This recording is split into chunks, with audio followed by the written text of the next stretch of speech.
Breaking news. రాష్ట్ర ప్రజలను క్రూర మృగాలు భయపెడుతున్నాయి. పోలవరం జిల్లా వాసులను బెంబేలెత్తిస్తుంటే చిత్తూరు జిల్లా పలమనేరు నియోజకవర్గ ప్రజలను చిరుతలు చెమటలు పట్టిస్తున్నాయి.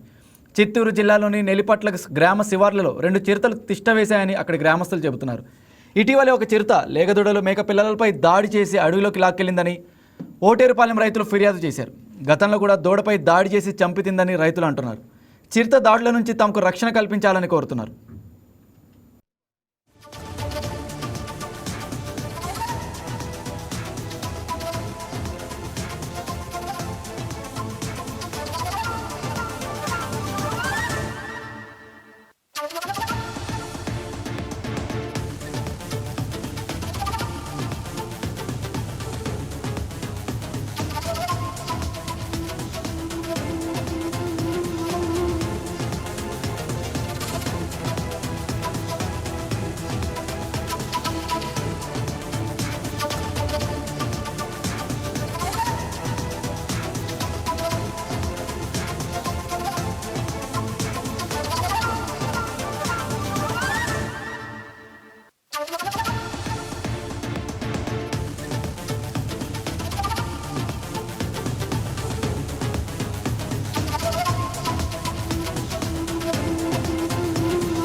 రాష్ట్ర ప్రజలను క్రూర మృగాలు భయపెడుతున్నాయి. పోలవరం జిల్లా వాసులను బెంబేలెత్తిస్తుంటే చిత్తూరు జిల్లా పలమనేరు నియోజకవర్గ ప్రజలను చిరుతలు చెమటలు పట్టిస్తున్నాయి.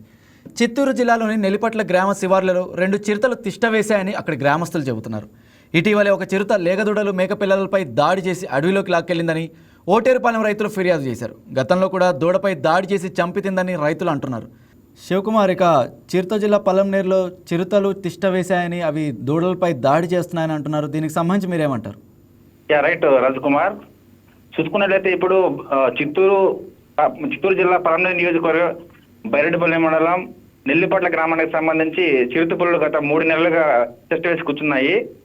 సో ఇప్పటికే పలు జంతువుల పైన దాడి చేసి చంపేసినట్టు కూడా మనకి వార్తలు వస్తున్నాయి. సో దీనిలో భాగంగానే దీనికి సంబంధించి నెల్లిపట్లకు సంబంధించి గడిచిన 1.5 నెలలోనే గౌష్ భాష అనే ఒక రైతుకు సంబంధించి పొలం వద్ద ఆవులు వదిలిన సందర్భంలో 2 చిరుత పులులు వచ్చేసి దాడి చేసి అట్లా ఆవుని దూడని చంపేశాయి. సో దీనికి సంబంధించి అప్పటికే సమాచారం అందుకున్న ఫారెస్ట్ అధికారులు ఇప్పటికే అక్కడ హెచ్చరికలు జారీ చేసినట్లయితే మనకు తెలుస్తుంది.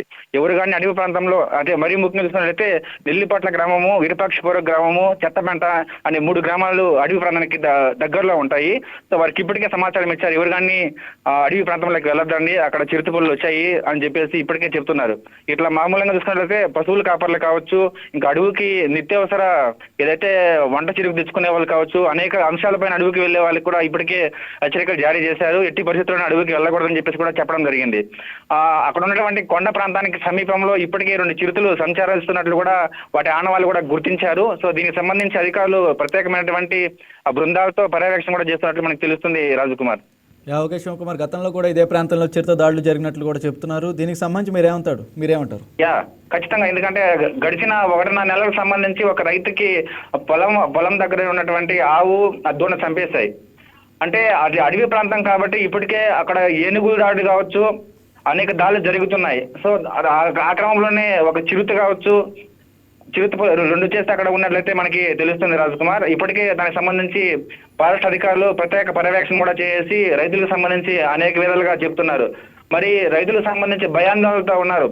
ఎందుకంటే రాత్రి వేళల్లో పొలం వద్దకు వెళ్లే వాళ్ళు కావచ్చు, అదేవిధంగా పగులు సమయంలో కూడా పొలాల వద్దకు వెళ్లే వాళ్ళు కావచ్చు, భయాందోళనతో ఉన్నట్లయితే మనకు తెలుస్తుంది. సో వారికి సంబంధించి ఇప్పుడే ఫారెస్ట్ అధికారులు అట్లా రెవెన్యూ అధికారులు ఇద్దరు కూడా హెచ్చరికలు జారీ చేసి చెప్తున్నట్టు తెలుస్తుంది. రాజకుమార్, ఓకే, ఇప్పుడే మీరు చెప్పారు, ఇప్పటికే హెచ్చరికలు కూడా జారీ చేశారని ఫారెస్ట్ అధికారులు కానీ ఇతర అధికారులు కానీ. అయితే వాళ్ళు ఈ చిరుతను పట్టుకోవడానికి ఎలాంటి చర్యలు చేశారనేది ఏమైనా అప్డేట్స్ ఉన్నాయా?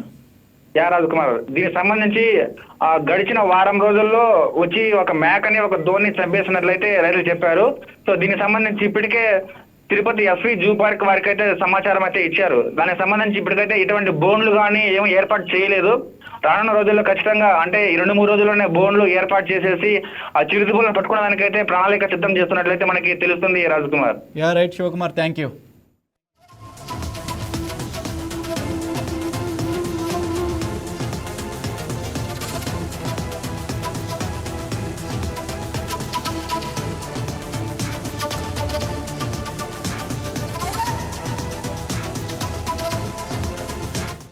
Please subscribe to YK TV Network. Please subscribe to YK TV. Please watch YK News. Don't forget to subscribe YK News channel.